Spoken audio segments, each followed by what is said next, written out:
Bonjour à tous et à toutes, j'espère que vous allez bien. Aujourd'hui, on se retrouve dans le livre de la Genèse, chapitre 29.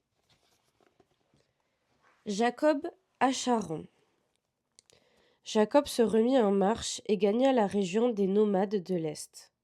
Il regarda, il y avait un puits dans les champs et, à côté, 3 troupeaux de brebis qui se reposaient, car c'était à ce puits qu'on faisait boire les troupeaux. La pierre placée sur l'ouverture du puits était grande. Tous les troupeaux se rassemblaient là. On roulait la pierre de dessus l'ouverture du puits, on faisait boire les troupeaux et l'on remettait la pierre à sa place sur l'ouverture du puits. Jacob demanda au berger: Mes frères, d'où êtes-vous? Ils se répondirent: Nous sommes de Charan.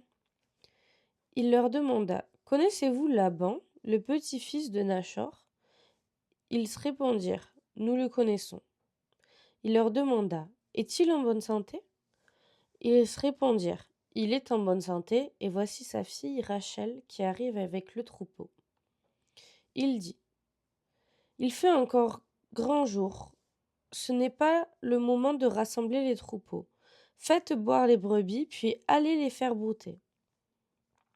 Ils répondirent: Nous ne pouvons pas le faire tant que tous les troupeaux ne sont pas rassemblés. C'est à ce moment-là qu'on roule la pierre de dessus l'ouverture du puits et qu'on fait boire les brebis.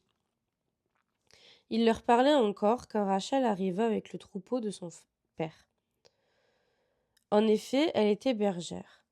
Lorsque Jacob vit Rachel, la fille de Laban, le frère de sa mère, et le troupeau de Laban, le frère de sa mère, il s'approcha, roula la pierre de dessus l'ouverture du puits et fit boire le troupeau de Laban, le frère de sa mère.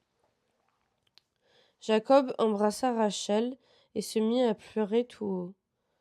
Jacob apprit à Rachel qu'il était un parent de son père, qu'il était le fils de Rebecca. Elle courut l'annoncer à son père. Dès que Laban eut entendu parler de Jacob, le fils de sa sœur, il courut à sa rencontre, l'étreignit tendrement et l'embrassa. Puis il le fit venir chez lui.